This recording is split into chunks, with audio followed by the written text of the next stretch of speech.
ಕರ್ನಾಟಕ ದ್ವೇಷ ಭಾಷಣ ಮತ್ತು ದ್ವೇಷ ಅಪರಾಧಗಳ ಪ್ರತಿಬಂಧಕ ವಿಧೇಯಕ 2025ಕ್ಕೆ ಪ್ರತಿಪಕ್ಷಗಳ ಪ್ರಬಲ ವಿರೋಧದ ನಡುವೆ ವಿಧಾನಸಭೆ ಅಂಗೀಕಾರ ನೀಡಿದೆ.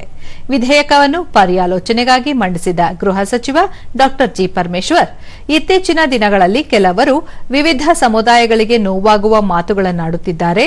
ಇದೇ ರೀತಿಯ ಸಂಘರ್ಷಗಳೂ ನಡೆದಿವೆ. ಹೀಗಾಗಿ ಇದನ್ನು ನಿಯಂತ್ರಣ ಮಾಡಬೇಕಾದ ಅನಿವಾರ್ಯತೆ ಇದೆ ಎಂದರು. ದ್ವೇಷ ಭಾಷಣ ಅಪರಾಧವನ್ನು ಎಸಗಿದ ವ್ಯಕ್ತಿಗೆ 1 ವರ್ಷಕ್ಕೆ ಕಡಿಮೆ ಇಲ್ಲದೆ 7 ವರ್ಷದವರೆಗೆ ವಿಧಿಸಬಹುದಾದ ಅವಧಿಯ ಸೆರೆವಾಸದೊಂದಿಗೆ 50,000 ರೂಪಾಯಿಗಳೊಂದಿಗೆ ದಂಡ ವಿಧಿಸಬಹುದಾಗಿದೆ. ಪುನರಾವರ್ತಿತ ಅಪರಾಧಗಳಿಗೆ 2 ವರ್ಷಗಳಿಗೆ ಕಡಿಮೆ ಇಲ್ಲದ 10 ವರ್ಷಗಳವರೆಗೆ ವಿಸ್ತರಿಸಬಹುದಾದ ಅವಧಿಯ ಕಾರಾಗೃಹ ವಾಸದೊಂದಿಗೆ 1 ಲಕ್ಷ ರೂಪಾಯಿ ದಂಡ ವಿಧಿಸಬಹುದಾಗಿದೆ. 10 years ಅಂತ ಇದೆ, ಅದನ್ನ ತೆಗೆದುಬಿಡ್ತೇನೆ ನಾನು.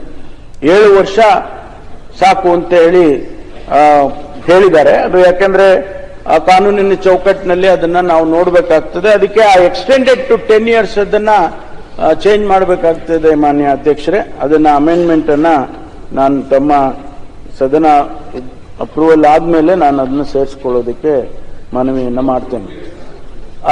ಇಲ್ಲ ಸಬ್ಸಿಕ್ವೆಂಟ್ ಆದ್ರೆ 2 years, ಈಗ ಎಕ್ಸ್ಟೆಂಡೆಡ್ ಟು 7 years. ಆಮೇಲೆ it is also the offence under this act shall be cognizable, non-bailable, triable by the judicial magistrate of the first class. So ಅದನ್ನು ಕೂಡ ಈಗ ಸೇರಿಸಿಕೊಂಡಿದ್ದೇವೆ. ಆಲೋಚನೆ ನಮ್ಮ ಡಾಕ್ಟರ್ಗೆ ಯಾಕೆ ಬಂತು? ವಿಧೇಯಕ ವಿರೋಧಿಸಿ ಮಾತನಾಡಿದ ಪ್ರತಿಪಕ್ಷದ ನಾಯಕ ಆರ್ ಅಶೋಕ, 75 ವರ್ಷದ ಹಿಂದೆ ಯಾವ ತಜ್ಞರಿಗೂ ಬಾರದ ಆಲೋಚನೆ ಗೃಹ ಸಚಿವರಿಗೆ ಏಕೆ ಬಂತು? ರಾಜಕೀಯ ದ್ವೇಷ ತೀರಿಸಿಕೊಳ್ಳಲು ಇದನ್ನು ಬಳಕೆ ಮಾಡಿಕೊಳ್ಳುವಂತೆ ಅವಕಾಶ ಸಿಕ್ಕಿದೆ ಎಂದು ಆರೋಪಿಸಿದರು. ಈ ವಿಧೇಯಕದಿಂದ ಮಾಧ್ಯಮ ರಂಗಕ್ಕೆ ತೊಂದರೆಯಾಗಲಿದೆ. ವಿರೋಧ ಪಕ್ಷಗಳನ್ನು ಗುರಿಯಾಗಿಸಿಕೊಂಡು ವಿಧೇಯಕ ತರಲಾಗಿದೆ. ಆಡಳಿತ ನಡೆಸುವವರಿಗೆ ಇದು ಅಸ್ತ್ರವಾಗಲಿದೆ ಎಂದರು. ವಿಧೇಯಕದ ಪ್ರತಿಯನ್ನು ಹರಿದು ಆಕ್ರೋಶ ವ್ಯಕ್ತಪಡಿಸಿದ ಆರ್ ಅಶೋಕ, ವಿಧೇಯಕ ಕುರಿತು ವಿಸ್ತೃತ ಚರ್ಚೆಗೂ ಅವಕಾಶ ಕೊಡುತ್ತಿಲ್ಲ ಎಂದು ಟೀಕಿಸಿದರು.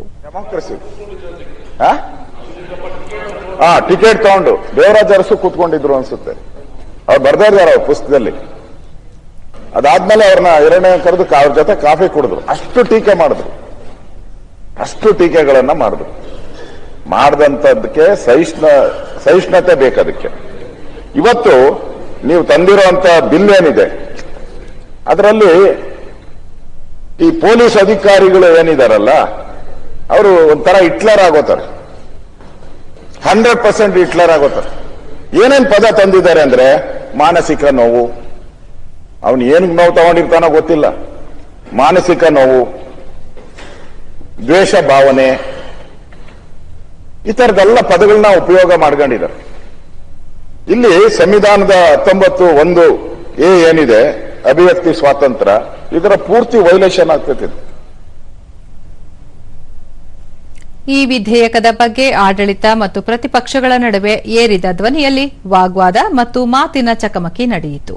ವಿಧೇಯಕವನ್ನು ವಿರೋಧಿಸಿ ಪ್ರತಿಪಕ್ಷಗಳ ಶಾಸಕರು ಸಭಾಧ್ಯಕ್ಷ ಯುಟಿ ಖಾದರ್ ಪೀಠದ ಮುಂದೆ ಬಾವಿಗಿಳಿದು ಆಕ್ರೋಶ ವ್ಯಕ್ತಪಡಿಸಿದರು. ಪ್ರತಿಪಕ್ಷಗಳ ಧರಣಿ ಗದ್ದಲದ ನಡುವೆಯೇ ಸಭಾಧ್ಯಕ್ಷರು ವಿಧೇಯಕವನ್ನು ಮತಕ್ಕೆ ಹಾಕಿದಾಗ ಧ್ವನಿ ಮತದ ಅಂಗೀಕಾರ ದೊರೆಯಿತು.